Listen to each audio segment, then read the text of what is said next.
요한복음 20장 19절로 23절까지 제가 봉독을 하겠습니다. 이날 곧 안식 후 첫날 저녁 때에 제자들이 유대인들을 두려워하여 보인 곳에 문들을 닫았더니 예수께서 오사 가운데 서서 이르시되 너희에게 평강이 있을지어다. 이 말씀을 하시고 손과 옆구리를 보이시니 제자들이 주를 보고 기뻐하더라. 예수께서 또 이르시되 너희에게 평강이 있을지어다. 아버지께서 나를 보내신 것 같이 나도 너희를 보내노라. 이 말씀을 하시고 그들을 향하사 숨을 내쉬며 이르시되 성령을 받으라. 너희가 누구의 죄든지 사하면 사하여질 것이요 누구의 죄든지 그대로 두면 그대로 있으리라 하시니라. 아멘.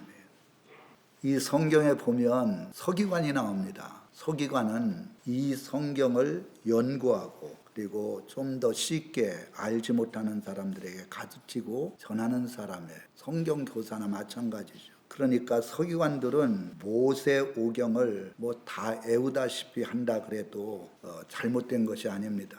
예수님께서 이 땅에 육신으로 입고 온다. 이게 구약에 많이 기록되어 있거든요. 수백 개나. 그런데 예수님이 막상 오니까 예수님이 말씀하는 건 믿지 못해도 내가 하는 일들이 하나님이 하시는 것인지 그것을 보고 믿으라 그래도 믿지 않았어요. 그러니까 성경을 많이 안다 해서 믿음이 있는 것이 아니라는 것을 서기관, 바리새인들을 통해서 우리들에게 보여주고 있습니다. 저는 목회를 하면서 가장 중요하게 생각하는 것이 성령을 받고 은사를 나타내고 병을 고친다. 그것보다도 더 중요한 것은 하나님의 말씀이에요. 하나님의 말씀은 32,500가지의 약속의 말씀으로 기록됐거든요. 그런데 한 말씀도 이루어지지 않은 것이 없어요. 마지막 주님이 구름 타고 재림하는 것. 이거 외에는 다 그대로 이루어졌다는 거예요.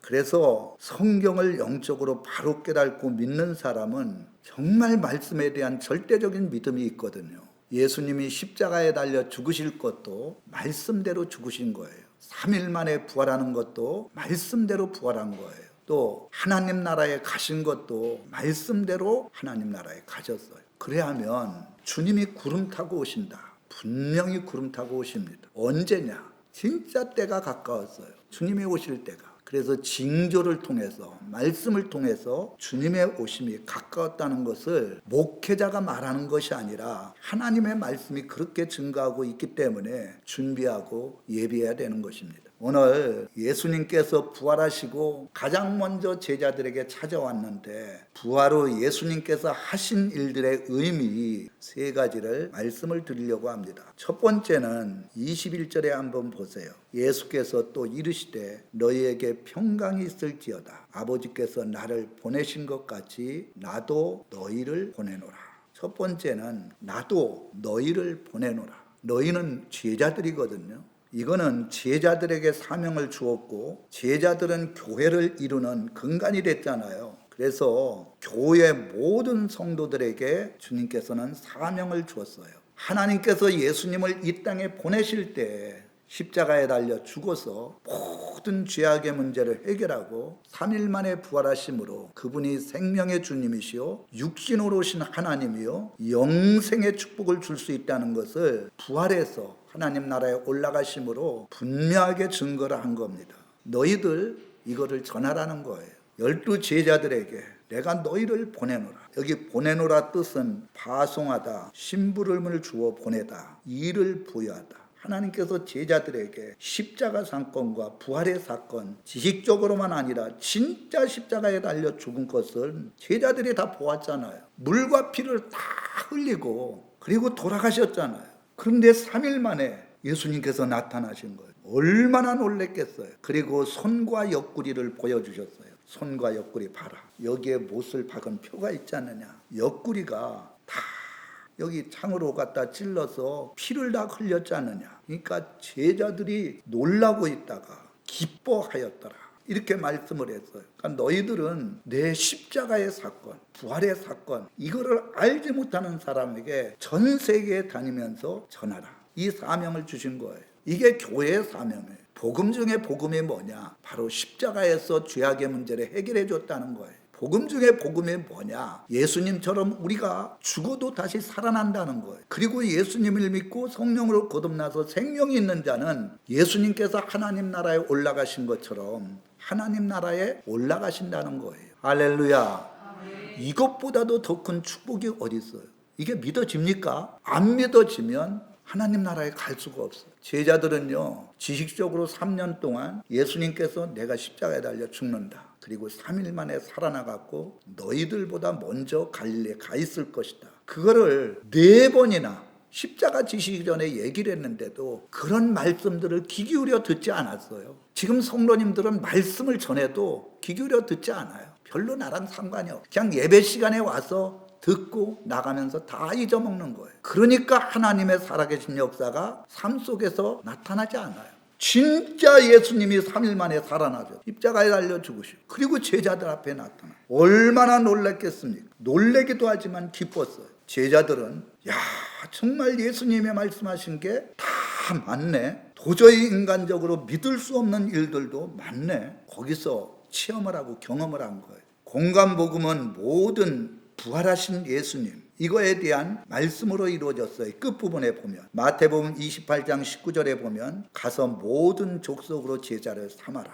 마가복음 16장 15절에 보면 온 천하 만민에게 복음을 전파하라. 누가복음 24장 47, 48절에 보면 너희 모든 일이 이게 증인이니까 이 증인의 사명을 감당해라. 십자가에서 당신을 위해서 예수님이 죽으셨다, 이거를 증거하라는 거예요. 예수님을 믿으면 죄사함 받고 영원한 생명을 얻고 하나님 나라에 들어간다, 이게 복음 중에 복음이니까 증거하라는 거예요. 여러분, 예수님의 십자가, 당신의 죄를 위해서 죽으셨다는 걸 여러분 얼마나 전했습니까? 사람들이 안 전해요. 특히 우리 가족 식구들에게도 안 전해요. 그래서 가족 식구가 안 믿는 사람들이 많아요. 성경은 오직 성령이 너희에게 마시면 너희가 권능을 받고 예루살렘, 사마리아, 그리고 유대, 이거는 가까운 데부터 전하라는 거예요. 우리 가정 식구부터, 일가 친척부터 전하라는 거예요. 뭐를 전하느냐? 예수님이 당신을 위해서, 죄가 없는 그분이, 죽었지 않아야 될 그분이 당신 죄 때문에 죽었다. 그래서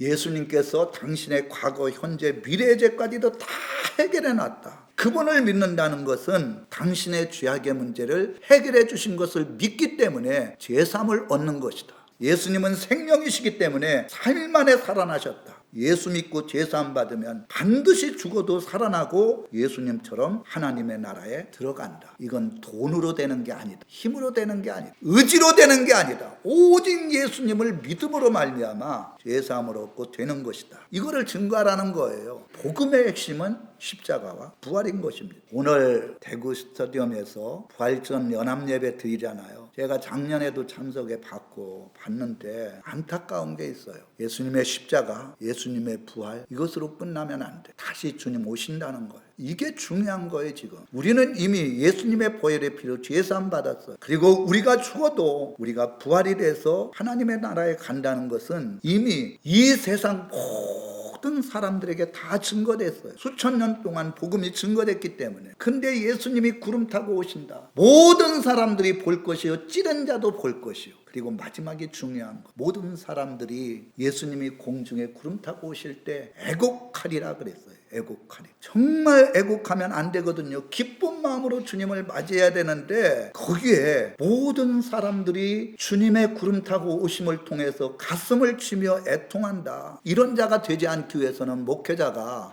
주님이 구름 타고 오신다는 걸 전해야 되고, 이 계시록의 말씀을 잘 영적으로 깨달아서 정신을 차리고 신앙생활에서 주님이 오실 때 애통하는 자가 아니라 기쁨으로 주님을 맞이할 수 있는 그런 성도들이 되라는 거예요. 할렐루야. 이 부활주일날 반드시 주님이 다시 오신다. 예수님의 십자가 부활 믿는 것도 중요하지만 마지막이 중요하잖아요. 이 마지막 때 주님이 오셔서 세상을 다 다 심판해요. 그래서 이 세대를 본받지 말라는 거예요. 이 세대를 사랑하지 말라는 거예요. 이 세상의 심판은 이루어집니다. 그런데 어떻게 해야 됩니까? 진짜 이 종말의 복음인 계시록을 바로 알아서 이 말씀대로 순종하며 주님의 오심을 예비할 때 그런 자들을 하나님께서 이 환난 속에서 보호해 주시고 구원해 주신다는 말씀인 거예요. 그래서 우리들에게 주신 사명, 이 마지막 때의 사명은 십자가 부활도 중요하지만 주님이 분명히 구름 타고 오신다. 신앙생활 바로 해라. 그래야만이 환난을 이기고 주님의 나라에 들어간다. 이것을 우리들에게 사명으로 주셨습니다. 두 번째로는 여기 한번 보세요. 제자들에게 성령을 받으라 하심. 22절에 그래놨어요. 이 말씀을 하시고 그들을 향하사 숨을 내쉬며 이르시되 성령을 받으라. 성령을 받으래요. 제자들에게 사명을 주고 땅끝까지 이르러 이 십자가와 이 부활의 복음의 메시지를 증거하려면 성령을 받아야 된다는 거예요. 그래서 사도행전 1장 8절에 보면 오직 성령이 너에게 임하시면, 첫째는 권능이 임한다는 거예요. 하나님의 권세와 능력이 임한다는 거예요. 이 권능이 임하지 않으면 귀신, 마귀, 사탄의 역사, 이 마지막 환난을 이길 수가 없다는 것. 예루살렘과 온 유대와 사마리아 땅끝까지 이르러 내 증인이 되리라. 여러분, 성령을 받은 사람은 주님을 체험했기 때문에 내가 주님 앞에 성령을 받고 보니까 예수님이 진짜 살아계시고 눈에 보이지 않는 하나님이 진짜 계신다는 것을 증거하는 거예요. 여기 받으라는 것은 취하다, 붙잡다, 권세가 주어지다. 여러분, 성령을 나의 것으로 취하라는 거예요. 절대 성령을 붙잡으라는 거예요. 네 인간적인 힘으로는 아무것도 못하니까. 그리하면 권세가 주어져서 하나님은 눈에 보이지 않지만 성령을 받은 자를 통해서 하나님의 살아계신 권세와 능력이 나타나게 된다는 거예요. D.L. 무디, 저는 그분의 책을 읽고 굉장히 은혜를 많이, 그분은 초등학교도 졸업을 안 한 분이에요. 초등학교를 나오고 졸업 안 한 분들은 학교에서 정상 수업을 온전하게 받지 않았기 때문에 언어 구사력이 현저하게 떨어져요. 그래서 사람 말 들어보면 아, 저 사람 배운 사람이구나, 배우지 못한 사람이고 대번 알아. 이 D.L. 무디 목사님이 설교를 한번 하면 많이 틀리면 200개 가까이 단어가 틀린대요. 딱 들어보면 알잖아. 적게 틀려도 60회 이상 틀린다는 거예요. 그러니까 똑똑한 목사님이나 똑똑한 성도들은 D.L. 무디를 향하여 온갖 욕을 당한 거예요. 목사가 돼가지고 말도 제대로 하지 못하고 단어도 틀려. 그러니까 D.L. 무디 목사님이 이런 얘기를 했어요. 나는 초등학교도 제대로 졸업하지 못한, 그런데 당신은 대학교까지 나왔는데 영혼을 몇 명이나 구원했는가, 얼마나 복음을 증거해서 하나님 나라로 이끌었는가. 내가 단어가 200개 가까이 틀리고 단어가 수십 개씩 틀려도 5분도 안 돼서 이 D.L. 무디 목사님이 설교를 하면 사람들이 엉엉 우는 거예요. 울고 D.L. 무디 목사님 앞에 나와서 이 바지끈을 잡으면서 어떻게 하면 우리가 천국에 들어갈 수가 있겠습니까? 얘기하라. 그러니까 막 울음바다가 되고, D.L. 무디 목사님은 위대한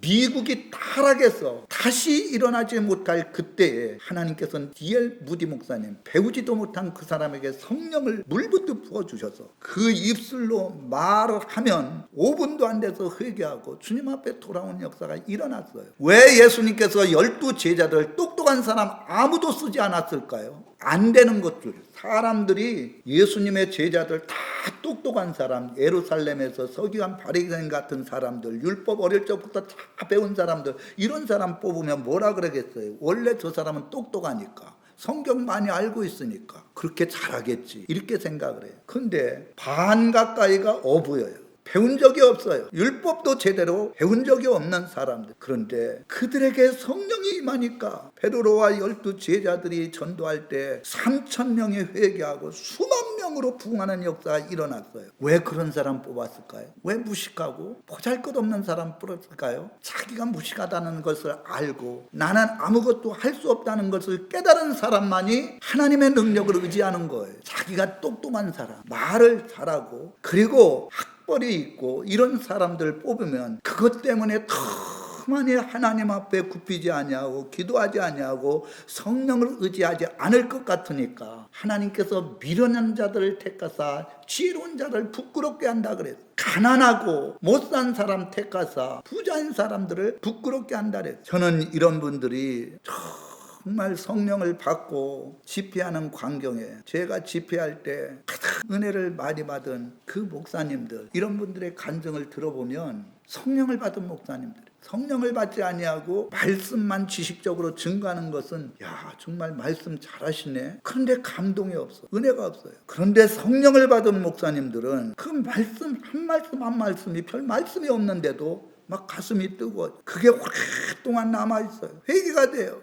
여러분 성령 받아야 됩니다. 예수님께서는 기름과 등불을 준비하라 그랬어요. 기름은 성령을 얘기를 하고 등불은 계시록 예언의 말씀에, 그래야만이 이 마지막 환난의 때 주님과 함께 천국에 들어갈 수 있다는 것을 마태복음 25장에는 말씀해 주고 있어요. 저는 가끔가다 이런 생각을 해요. 이제 벌거벗은 세계사 이거에 대해서 제가 잠시 들어보고 그랬는데, 프랑스가 독일 나치스한테 엄청나게 핍박을 당하고 종로로 타면서 고통을 당하고, 우리나라가 일제 식민지 하에서 엄청나게 고통을 당했잖아요. 지금 우리가 사는 것은 너무너무 잘 사는 거예요. 자유가 있고. 제가 태어날 때 50년대 그때만 해도 정말 먹을 것이 없고 그랬어요. 그래서 연세가 드신 분들은 아무리 힘들고 어려워도 어렸을 적에 그 고생한 걸 알기 때문에 그 어려움들을 극복할 수 있는데, 요새 젊은 사람들은 그런 것들을 하지 못했기 때문에 환난을 이기지 못하고 대번 좌절하고 낙심해서 많은 사람들이 자살해서 죽잖아요. 성령을 받으면, 성령은 어떻게 받느냐? 구하라는 거예요. 성경 누가복음 11장 13절에 보면 구하라는 거예요. 죄사함을 얻었으면 구하라는 거예요. 저에게 성령 주십시오. 성령을 주셔서 예수님을 바로 믿고 신앙생활 바로 할 수 있도록 구하는 자에게 성령을 주시지 않겠느냐, 이렇게 말씀을 했잖아요. 할렐루야. 구하지 않는 거예요. 구하지 않는 거예요. 구하면 성령을 주셔요. 성령을 주시면 그때부터는 삶이 달라지고 신앙생활이 달라지고, 그리고 하나님을 믿는 믿음이 달라집니다. 제자들에게 성령 받으라 그랬어요. 기도하라 할 때 기도하지 못하고 그렇게 말씀을 증거했는데도 예수님 3번이나 부인하고 예수님 은 30에 팔아버리고 다 도망가고 강에 숨어가지고 두려워서 이제 우리 어떻게 하면 되겠냐, 우리 뭐 먹고 살고, 이런 의논이 나고 있었어요. 그때 예수님께서 문이 닫혀 있는데도 들어오셨다는 것은 예수님께서는 부활하시고 영적인 존재가 되었다는 겁니다. 닫아놔도 그냥 비물질 무형상인데 예수님은 형상이 있었지만 영적인 분이기 때문에 문이 닫혀 있어도 들어왔고, 그리고는 주님께서 말씀한 거예요. 내가 너희들에게 사명을 준다. 이 사명을 감당하기 위해서는 반드시 너희들이 성령을 받아야 된다. 성령 받으니까 어떻게 됐어요? 변화됐어요. 사도 바울이 성령을 받으니까 예수 그리스도는 완전히 2단 중에 2단이라고 하던 분이 성령을 받고 평생의 순교의 자리에 들어갈 때까지 예수 그리스도가 바로 하나님의 아들이요 구원의 메시지다, 그거 증거하셨잖아요. 교회는요 성령을 받느냐 받지 못하네. 초대교회는 자기의 가지고 있는 거 다 나눠주고 아름다운 사랑을 실천하고 사도들의 말, 주의 종의 말을 절대적으로 순종하고 복종한, 그게 성령의 거룩한 은혜 안에서 이루어졌어요. 여기 마지막으로 3번째 여기 보면 너희가 누구의 죄든지 사하면 사하질 것이요. 너희가 누굽니까? 성령을 받은 제자들. 성령을 받은 제자들이 하나님의 감동으로 말씀을 증거할 때 그 말씀을 듣고 내가 지금까지 잘못 살았구나 깨닫고선 회개하는 사람, 그리하면 다 사해져서 구원받는 역사가 일어난다는 거예요. 여기 사해질 것이요, 이건 멀리 보내, 죄를 회개해서 죄를 가지고 있던 거를 다 멀리 보내버리는 거예요. 2번째는 면제하다. 이건 늘 죄악의 죄책 속에서 살아갔는데 죄를 회개하고 나니까 이 죄책감이 다 없어진 거예요. 허락하다. 이제 사죄함을 받았으니까 하나님이 주시는 모든 축복을 누릴 권세를 받게 된다는 거예요. 너희들이 감동으로 말씀을 증거할 때 죄를 깨닫고 회개하는 사람은 그 죄가 다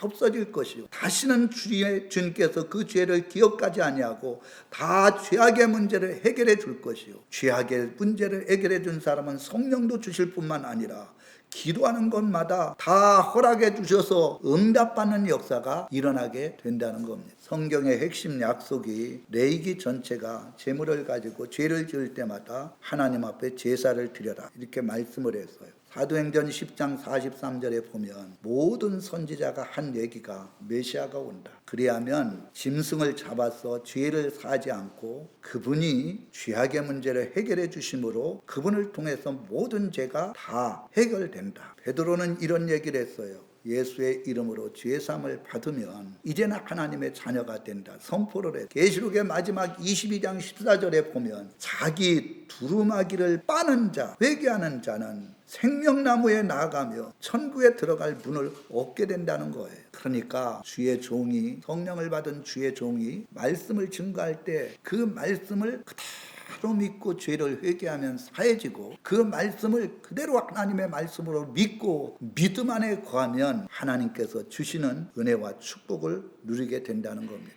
저는 부활주의를 맞이해서 부활하신 주님께서 가장 원하시는 게 뭐냐? 너희들 사명을 준다.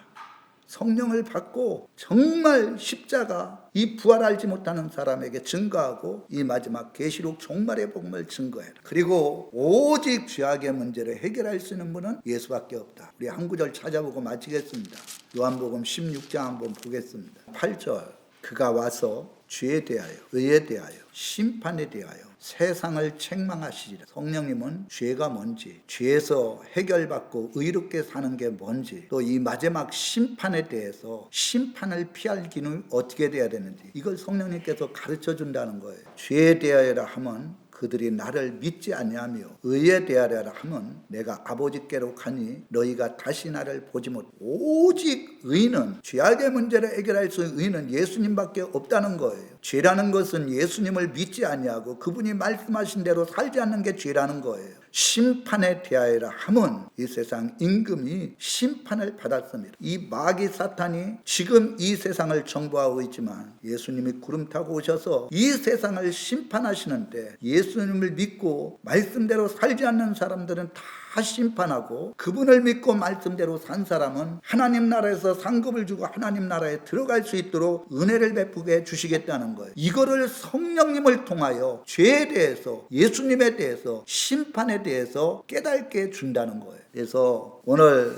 예수님께서 부활하시고 우리들에게 사명을 주셨어요. 알지 못하는 자에게 증거하라. 두 번째로는 그러기 위해서는 성령의 권능을 받아야 된다. 성령님께서 깨닫게 주신 은혜를 받아야 된다. 그리고 네가 성령을 받고 나가서 증거할 때 그것으로 말미암아 믿는 사람들은 죄가 사해질 것이요, 그리고 여러 가지 마귀 사탄에게 지배를 받은 자들이 다 문제점들이 해결돼서 주님 앞에 구원받는 역사가 일어나게 된다. 이것을 사명으로 주셨습니다. 우리 찬송가 268장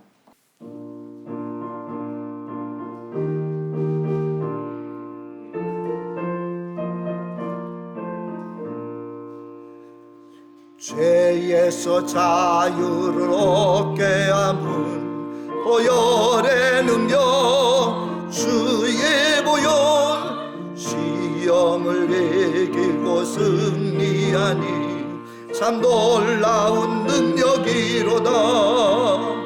주의 보혈 능력이 또다. 주의 피 믿음, 주의 보혈 그 어린 양의 매우 귀중한 피로다. 육체의 정욕을 이길 힘은 보혈의 능력, 주의 보혈 정결한 마음을 얻게 하니 참 놀라운 능력이로다. 주의 보혈 능력이 또다. 주의 피 믿음, 주의 보혈 그 어린 양의 매우 귀중한 피로다. 눈보다 더 이게 맑기는 것 보혈의 능력, 주의 보혈 부정한 모든 것 밝히시니 참 놀라운 능력이로다. 주의 보혈 능력이 또다. 주의 피 믿음,